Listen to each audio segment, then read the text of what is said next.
Satu nabi melawan 450 nabi. Dia adalah Elia.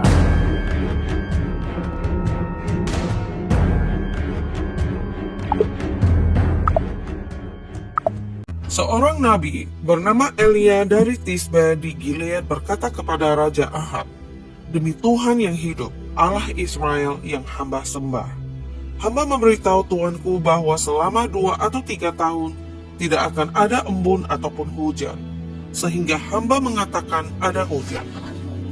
Kemudian Tuhan berfirman kepada Elia, "Tinggalkanlah tempat ini dan pergilah ke sebelah timur. Bersembunyilah dekat sungai kecil Kerit di sebelah timur sungai Yordan.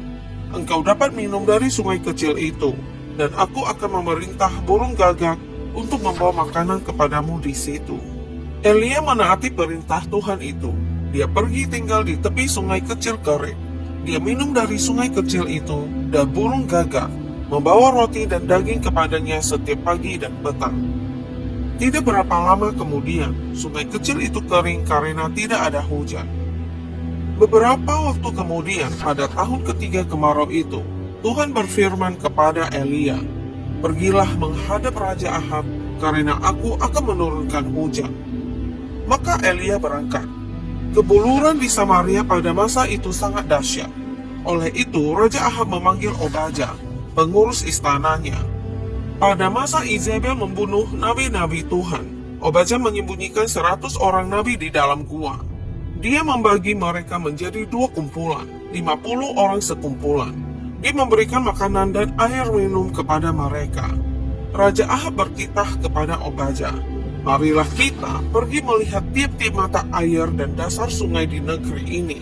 Mungkin kita akan mendapat rumput untuk menyelamatkan kuda dan bakal, supaya tidak usah membunuh seekor pun daripada ternakan kita."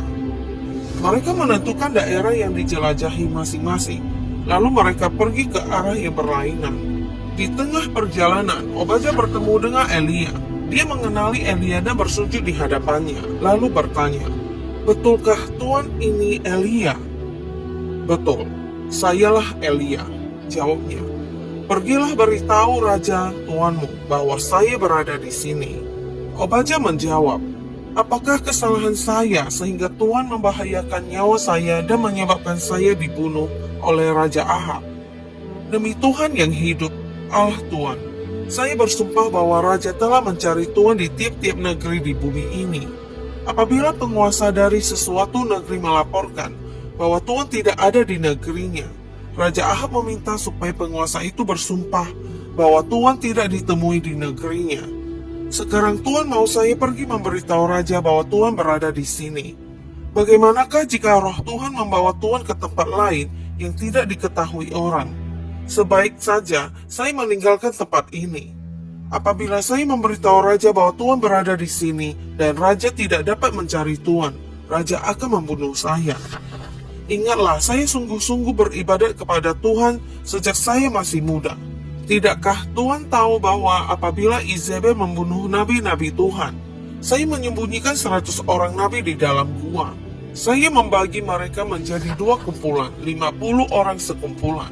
Lalu saya memberi mereka makanan dan air minum.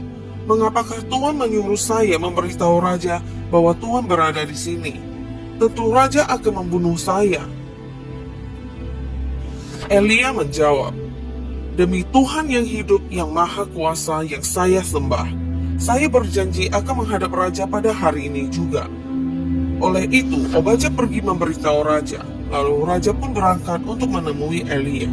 Apabila Raja Ahab menampak Elia, Raja Ahab bertitah, "Ini dia si pengacau di Israel." Elia menjawab, "Hamba bukan pengacau. Tuanku dan keluarga tuanku lah pengacau itu. Tuanku tidak menaati perintah Tuhan dan tuanku menyembah berhala Baal. Sekarang perintahlah segenap umat Israel untuk menemui hamba di Gunung Karmel. Bawalah 450 orang nabi Baal dan 400 orang nabi Dewi Asyera yang dibiayai oleh permaisuri Izebel." Kemudian Raja Ahab memerintahkan segenap umat Israel dan nabi Baal berkumpul di Gunung Karmel. Elia menghadap umat itu dan berkata, "Sampai bilakah kamu tetap mendua hati? Jika Tuhan itu Allah, sembahlah Tuhan. Tetapi jika Baal itu Allah, sembahlah Baal. Tetapi umat itu tidak menjawab apa-apa.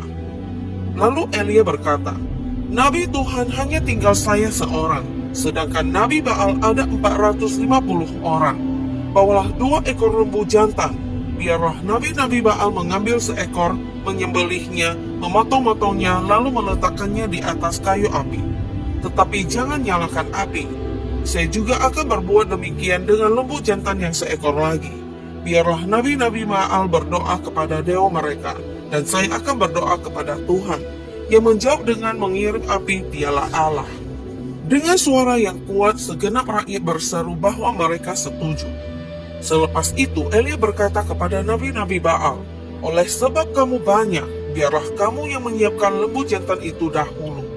Berdoalah kepada dewa kamu, tetapi jangan nyalakan api pada kayu itu. Mereka mengambil seekor lembu jantan yang telah diberikan kepada mereka, menyiapkannya, lalu berdoa kepada Baal sehingga tengah hari mereka berseru, jawablah kami ya Baal. Mereka berbuat demikian sambil menari-nari di sekeliling mazbah yang telah dibina, tetapi tidak ada jawaban. Pada tengah hari Elia mulai mengolok-ngolok mereka, berdoalah lebih kuat lagi. Baal Tuhan bukan? Mungkin dia sedang melamun atau pergi ke tandas. Mungkin juga dia sedang pergi ke tempat lain. Atau mungkin juga dia sedang tidur dan kamu harus membangunkan dia. Oleh itu, nabi-nabi Baal berdoa dengan lebih kuat lagi. Mereka juga melukai-lukai badan dengan pedang dan tombak menurut adat mereka, sehingga darah bercucuran. Mereka terus bergembar-gembur sehingga jauh petang, tetapi tidak ada yang menjawab dan tidak ada bunyi yang terdengar. Kemudian Elia berkata kepada semua orang di situ, marilah dekat dengan saya.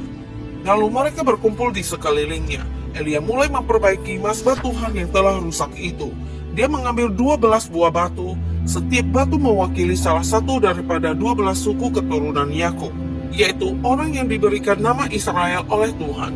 Dengan batu-batu itu, Elia membina semua mazbah tempat beribadat kepada Tuhan.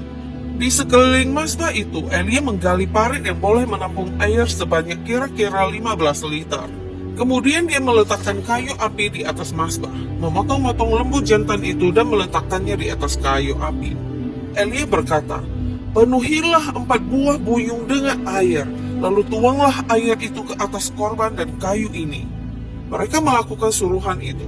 Elia berkata, buatlah lagi. Mereka melakukannya lagi. Buatlah sekali lagi, kata Elia. Lalu mereka melakukannya sekali lagi, sehingga air mengalir di sekeliling mazbah itu dan paritnya dipenuhi air. Pada masa mempersembahkan korban petang, Nabi Elia menghampiri mazbah itu dan berdoa, ya Tuhan Allah Abraham, Ishak dan Yakub, sekarang buktikanlah bahwa Engkau Allah Israel, dan bahwa aku hambamu. Buktikanlah juga bahwa aku melakukan semua ini menurut perintah-Mu. Jawablah aku ya Tuhan. Jawablah aku supaya umat ini tahu bahwa Engkau, Tuhan ialah Allah, dan bahwa Engkau sedang membawa mereka kembali kepadamu. Kemudian Tuhan menurunkan api dari langit, membakar korban itu bersama dengan kayu api, batu dan tanah, sehingga air di parit itu kering. Apabila umat nampak kejadian itu, mereka bersujud sambil berkata, Tuhan ialah Allah, Tuhan satu-satunya Allah. Lalu Elia memberikan perintah, tangkaplah nabi-nabi Baal, jangan biarkan seorang pun melarikan diri. Mereka menangkap semua nabi itu. Elia membawa mereka ke sungai Kison lalu membunuh mereka.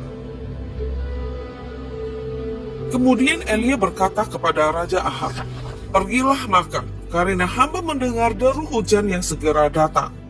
Sementara Raja Ahab pergi makan, Elia naik ke puncak Gunung Karmel. Di sana dia bersujud sampai ke tanah dengan kepalanya di antara kedua-dua lututnya. Dia berkata kepada hambanya, naiklah, lihatlah ke arah laut. Hamba itu pergi lalu kembali dan berkata, saya tidak nampak apa-apa. Sebanyak 7 kali, Elia menyuruh dia pergi melihat ke arah laut. Apabila dia kembali pada kali ke-7, dia berkata, saya nampak awan sekecil tapak tangan orang naik dari laut. Elia menyuruh hambanya, pergilah menghadap Raja Ahab.